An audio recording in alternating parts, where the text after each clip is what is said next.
எங்க என்ன காணோம்? வெளியில நேரத்துக்கு கடை திறந்திருக்காது. எங்க போனா? ம்?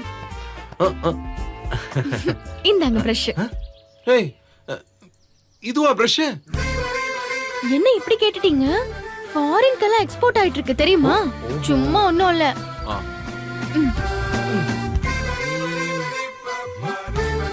இது ரொம்ப ஹார்டா இருக்குமே, எந்த பக்கம் தைக்கிறது? ஐயோ, ஏதாச்சும் ஒரு நுனிய லேசா கடிச்சுக்கோங்க, அப்புறமா பல் தேய்ங்க. ஓகே, ட்ரை பண்ணி பாக்குறேன்.